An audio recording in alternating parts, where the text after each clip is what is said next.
भारत आणि पाकिस्तानातील तणावाची परिस्थिती लक्षात घेता मुख्यमंत्री देवेंद्र फडणवीस यांनी तातडीची सुरक्षा आढावा बैठक बोलावलेली होती आणि या बैठकीला उपमुख्यमंत्री एकनाथ शिंदे, पोलीस महासंचालक रश्मी शुक्ला, मुंबई पोलीस आयुक्त देवेन भारती, राज्य गुप्तचर वार्ता विभागाचे प्रमुख, मुंबई महापालिका आयुक्त आणि इतर महत्त्वाचे प्रशासकीय अधिकारी उपस्थित होते।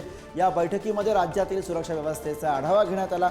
तसंच आपत्कालीन परिस्थिती उद्भवल्यास काय उपाययोजना करता येतील यावर सुद्धा या दरम्यान चर्चा करण्यात आली। आपल्याकडे पोलीस असतील, कोस्ट गार्ड असेल किंवा नेव्ही असेल, हे रेग्युलर एक्सरसाइजेस करतात। याचं जे वॉरबुक आहे किंवा SOPs आहेत त्या नीट फॉलो होत आहेत। पूर्ण अलर्ट मोडवर आपण आहोत आणि आज दुपारी इंटरनल सिक्युरिटीच्या संदर्भात आढावा घेण्याकरता एक बैठक देखील आपण ठेवलेली आहे।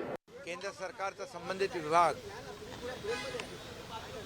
वेळोवेळी ज्या गाईडलाईन देतो, सूचना देतो त्या फॉलो करणं आणि आपल्या महाराष्ट्रातल्या मुंबईतल्या ज्या व्हायटल इन्स्टॉलेशन आहेत, ज्या आपल्या मेडिकल सेवा आहेत त्या परिपूर्ण ठेवणे, एखाद्या वेळेस